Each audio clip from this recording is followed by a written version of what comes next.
Assalamualaikum. Video kali ini kita akan bahas tentang contoh soal ujian akhir IPA bagian pertama. Jadi nanti untuk contoh soal ujian akhir saya bagi menjadi 4 bagian, masing-masing bagian terdiri dari 10 nomor. Semoga membantu kalian dalam belajar. Untuk nomor satu yang kita bahas itu tentang materi besaran. Nah, di sini untuk materi besaran pokok dan besaran turunan, dia ada juga alat ukur. Pada soal kali ini kita pakai neraca ya. Agar neraca seimbang, nah dikatakan seimbang berarti kanan sama dengan kiri. Kanan sama dengan kiri kalau dia seimbang. Ini syarat seimbang. Terus habis itu nilai timbangan X yang harus ditambahkan ke posisi B. Nah, di sini yang kanan kan yang A ya. Yang kanan itu yang A, yang kiri yang kanan itu yang B dan yang kiri yang A. Berarti kita jumlah dulu. Di sini ada 250. Terus di sini ada 250 lagi. Ini satuannya gram, di sini gram, terus di sini X. Nah, di sini berarti jumlahnya 500 gram plus X begitu kan? Karena ini dijumlah. Nah, kalau yang di sebelah kiri ada 1,5 kg. Kita tahu bahwa kalau dibikin anak tangga kan ada kilogram, hektogram, dekagram, terus habis itu gram. Berarti 1, 2, 3. Berarti dia itu dikali 1000 untuk menjadi gram. 1,5 dikali 1000 hasilnya adalah 1500 gram. Nah, sekarang ini 500 gram, saya tulis di sini 500 gram ditambah dengan X gram akan sama dengan 1500 gram karena dia seimbang. Berarti X gram sama dengan 1500, karena di sini plus pindah ke kanan jadi minus, dikurangi 500 hasilnya adalah 1000 gram atau 1 kg. Jadi jawabannya yang D. Terus soal nomor 2. Soal nomor 2 itu tentang termometer. Nah, untuk termometer di sini Celsius. Kita kan termometer itu ada Celsius, habis itu ada Reaumur, habis itu ada Fahrenheit, habis itu ada Kelvin.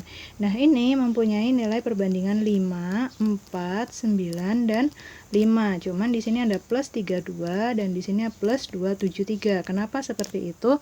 Karena dia dimulai bukan dari 0 derajat atau 0 derajatnya itu airnya membeku di 32 derajat 32 derajat Fahrenheit. Jadi ini plus 32. Kalau di Kelvin itu plus 273 derajat Kelvin baru airnya itu membeku. Kalau di Celsius kan 0 derajat membeku. Nah, di sini ada suhu Celsiusnya itu 50 Celsius. Berarti yang pertama kita cari Reaumur dulu. Untuk Reaumur karena dia perbandingannya 4, berarti R sama dengan 4. Yang ditanyakan 4 ya. 4 per 5. 5 dari mana? Karena Celsius dikali dengan suhu Celsiusnya. TC-nya berapa? Berarti 4 per 5 dikali dengan ini TC. Suhu Celsius yang diketahui 50. Berarti di sini begini, 10 dikali 4 adalah 40 derajat Reaumur.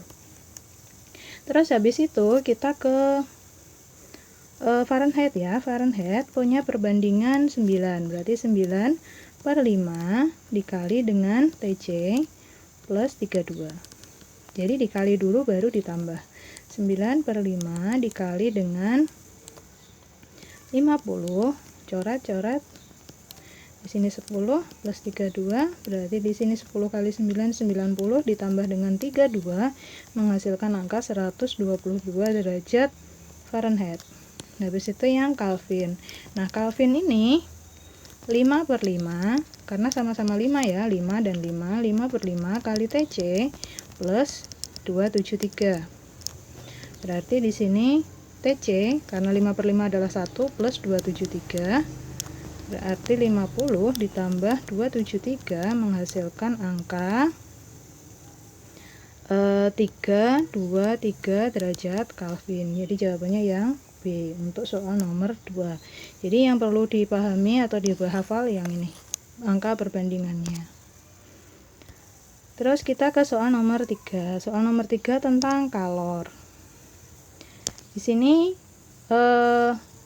ada ini saya masanya pakai yang ini ya, pakai yang 200 gram.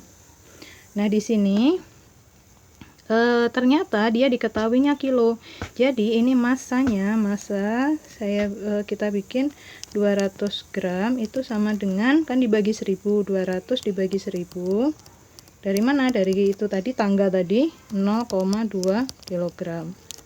Habis itu kita punya kalor jenis S, berarti CS-nya adalah 2100. Terus kalor lebur berarti L, di sini kalor lebur 336 1 2 3. Di sini rumus yang kita pakai apa? Kalian lihat di sini bahwa ada titik A dan sampai titik B. Karena dia di sini bilang dia itu S, berarti dia air kan, H2O. Kalau H2O itu membeku di 0 derajat. Terus dia ini A sampai B ini kan berarti dia wujudnya S. Terus B sampai C ini lebur. Terus habis itu C sampai D ini air, dia berupa cair. Baru habis itu yang D sampai E dia itu uap.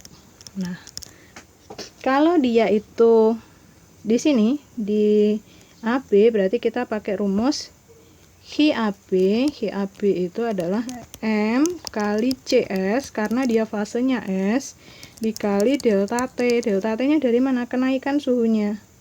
A sampai B ini berapa derajat? 0 derajat sampai min 10 derajat. Berarti perubahan suhu atau delta T-nya adalah 10 derajat Celcius. Kita hitung berarti 0,2 dikali dengan CS-nya kita punya 2100. Delta T-nya kita punya 10 dikali 0,22, 2 dikali 2100, 4200 Joule. Ini untuk fase A sampai B. Untuk menaikkan min 10 sampai 0 derajat butuh 4200 Joule. Nah, yang kedua yang ditanya adalah B ke C. Jadi kita nggak boleh langsung ngitung A ke C, itu nggak bisa, harus A ke B, B ke C, karena fasenya beda. Yang pertama fasenya padat, yang kedua fasenya proses peleburan. Sekarang B ke C, karena dia melebur, berarti dia kan nggak ada perubahan suhu nih. Grafiknya kan dia datar, tidak ada perubahan suhu, tidak ada delta T, maka rumusnya M dikali L. Masanya 0,2, L-nya berapa? Kalor lebur ini tadi 336 123. Hasilnya adalah 336 dikali 0,2 itu 67.200.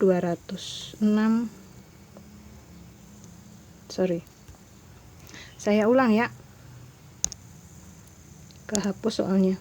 Nah, ini tadi delta T-nya kita punya 10.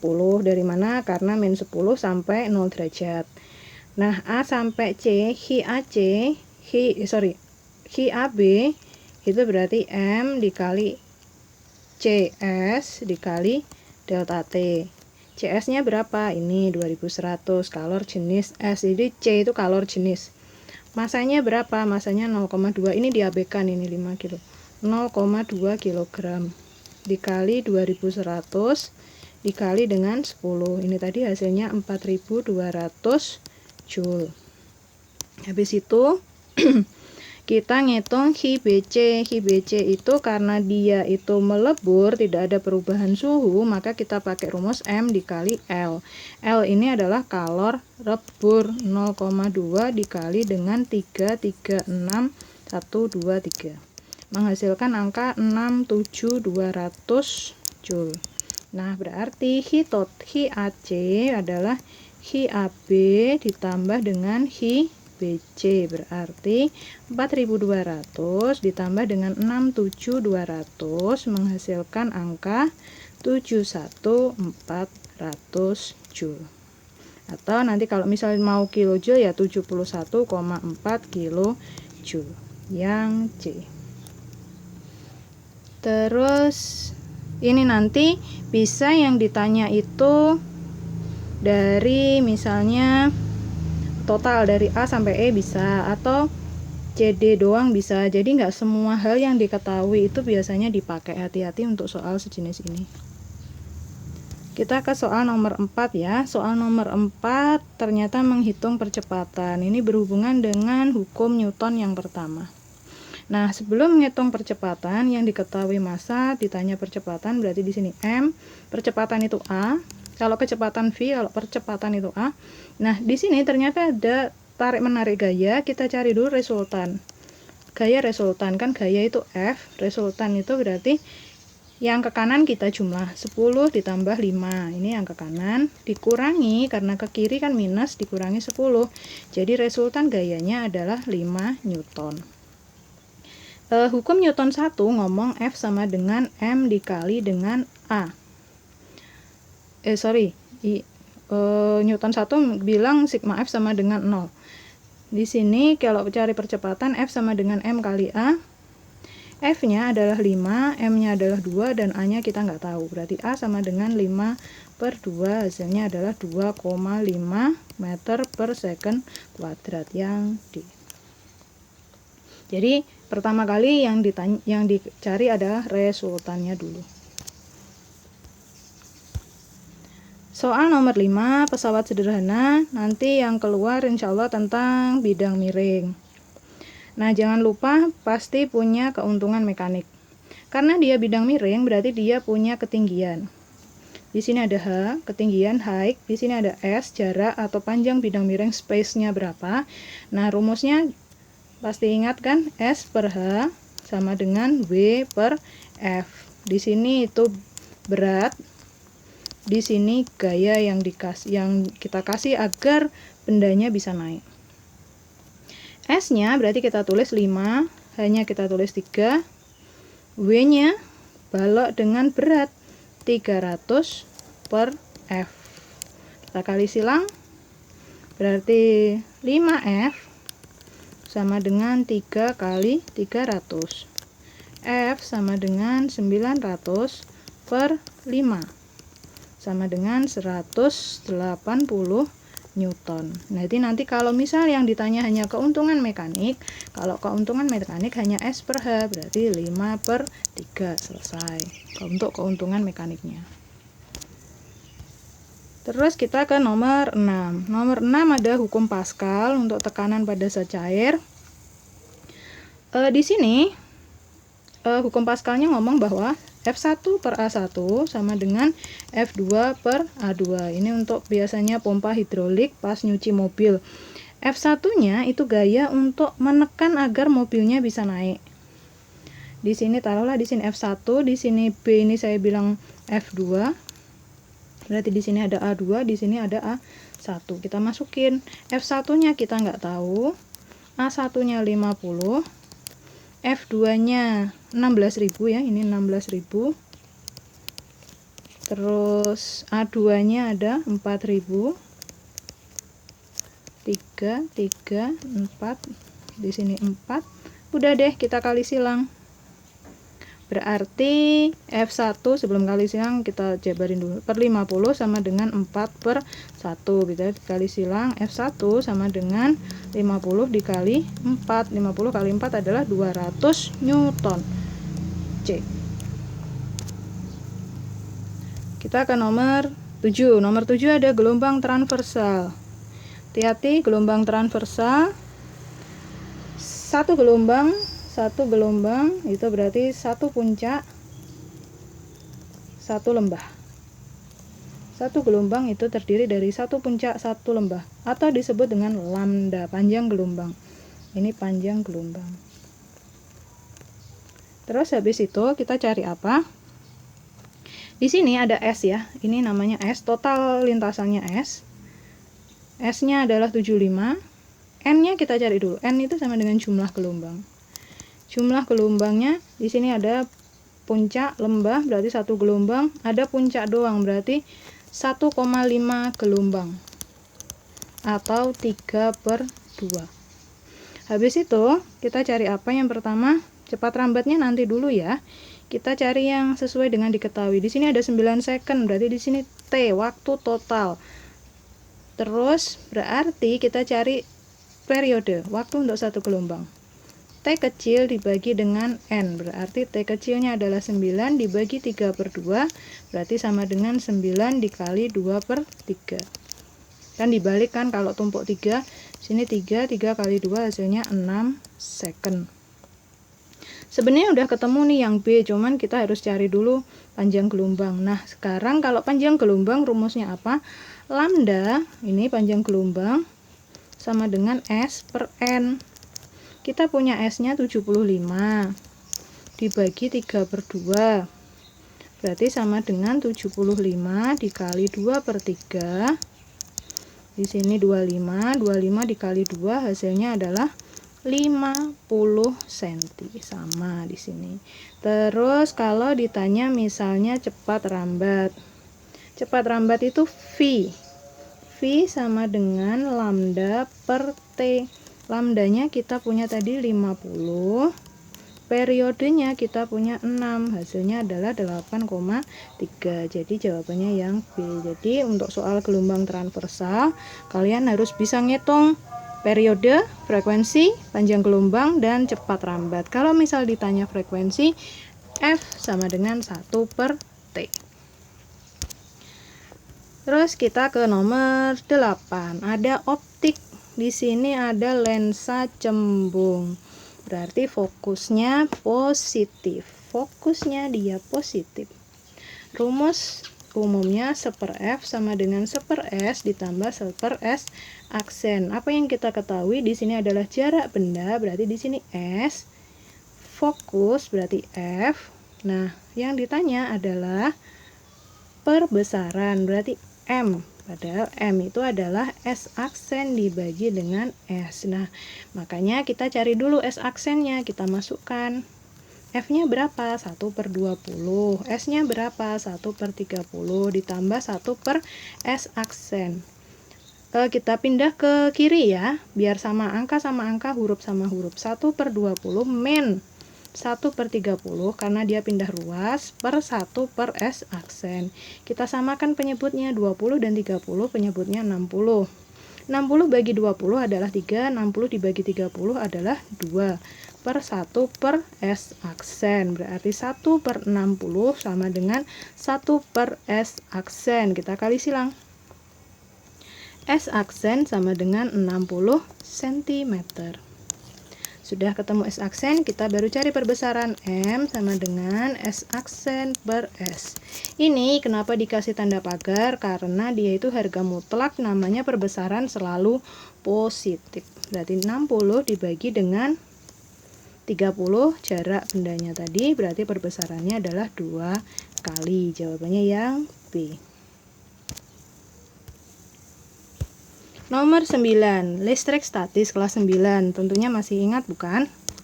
Di sini ada penggaris dan kawin wool. Penggaris itu otomatis plastik dan wool adalah wool kain. Rumusnya apa? PWN. Plastik, wool negatif. Siapa yang negatif? Plastik. Kenapa negatif? Karena mendapat elektron dari wool. Berarti woolnya akan positif.